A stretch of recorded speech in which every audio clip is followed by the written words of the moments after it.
I'd like to take a moment to let you all know about a new non-profit organization started by my brother Craig. It's called Treats and Truth. They fill oversized brown lunch bags with snack items, chips, crackers, popcorn, cookies, etc. Also, a bottle of water, toothbrush, toothpaste, sanitary wipes, and most importantly, a small gospel-tract book of John. No cigar? I'll have to talk to him about that. The bags are then hand-delivered to the homeless and people in need in and around the Los Angeles area. Let's help get this ministry off the ground. They're a 501c3 tax-exempt organization, so any and all donations are tax-deductible and greatly appreciated. Visit their website at treatsandtruth.org. Check out the show notes for the link. Also, please follow them on Facebook and Instagram. Thank you.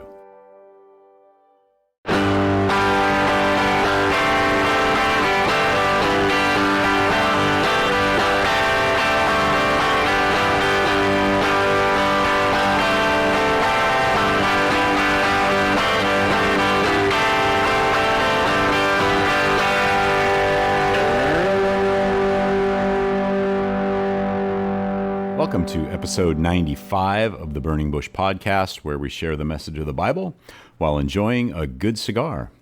Hope you're doing well, and I'm glad you've joined me today. This week, we continue reading through Dr. Justin Bass's book, The Bedrock of Christianity, The Unalterable Facts of Jesus' Death and Resurrection, and I'm smoking the Aganorsa leaf La Validación Corojo 6 1/4 by 52. So let's go on over to the Aganorsa Leaf website and see what they have to say.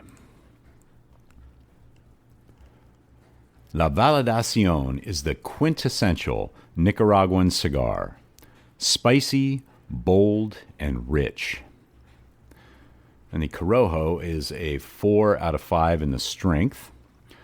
The wrapper is Aganorsa Corojo and Nicaraguan. The binder and filler are both Aganorsa and Nicaraguan as well. The sizes, the vitolas are Toro, 6 by 52, the Gran Toro, 6 by 58, and the Gran Robusto, 5 by 54. And that is all the information they have on their website. But I'm going to go ahead and read a little section about their Corojo leaf that they use in all their cigars. Aganorsa leaf is famous for our Cuban seed Corojo 99 leaf. Every blend we make contains some Corojo 99, and as the only major growers of this varietal in Nicaragua, it is a crucial part of what gives us our signature taste. We've experimented with other Corojo variants, but until recently, we never found one that both met our standards for flavor and aroma and complemented our Corojo 99 and Criollo 98 varietals. That all changed with Corojo 2012.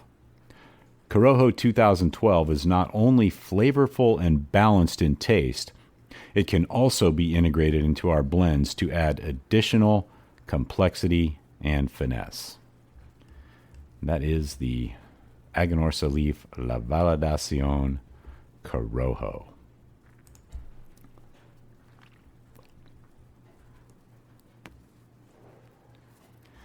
So let's get back into this week's reading of Dr. Justin Bass's book, The Bedrock of Christianity. The title of this week's section is The Bedrock Facts. After studying the historical Jesus for decades, Joaquim Jeremias said, "If we apply the critical resources at our disposal to the study of the historical Jesus with utmost discipline and conscientiousness, the final result is always the same. We find ourselves confronted with God." This is also true concerning Jesus' resurrection.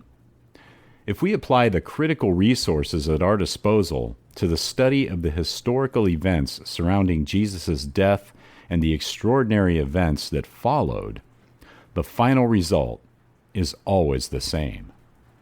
we find ourselves confronted with the risen Christ.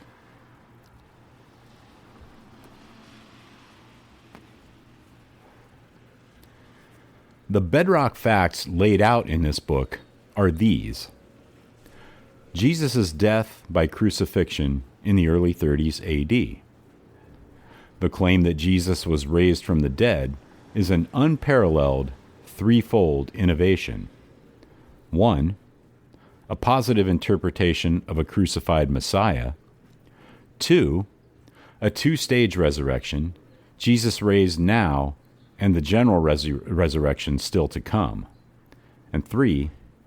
This crucified Messiah is claimed to be divine, even Lord of the world. Soon after Jesus' death, his earliest followers, individuals, and a group of them, and at least one enemy, became convinced he appeared to them alive, raised from the dead. These individuals included Peter, James, Paul, and at least one group, the 12. Paul was a Pharisaic persecutor of the church who was transformed into Paul the Apostle after becoming convinced Jesus appeared to him. Paul spent 2 weeks as Peter's house guest and also met with James, Jesus' brother. Within a decade of Jesus' death, either after Paul's conversion or at this meeting with Peter and James in Jerusalem, Paul received traditions and hymns concerning the historical Jesus.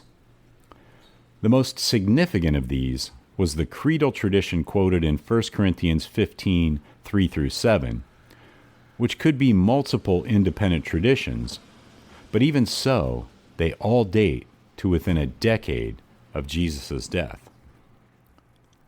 Last, these individuals who believed Jesus appeared to them formed a movement that, through love and sacrifice, went on to overtake the Roman Empire, build Western civilization, and continues to extend overwhelming influence over nations and billions of individuals across the world.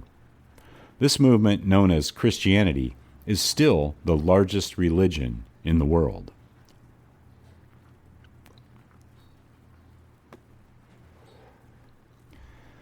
I am absolutely convinced the best explanation of these bedrock facts is that Jesus did in fact rise from the dead and began appearing to his followers with many convincing proofs. Acts 1, verse 3, that he was alive and Lord of the world. And that's the end of this week's reading of Dr. Justin Bass's book, The Bedrock of Christianity. Be sure to check out the show notes for links to Dr. Bass's website, as well as this week's cigar. And also in the show notes are links to Treats and Truth Ministry, where you can get involved in helping to spread the gospel to and be a blessing to the homeless.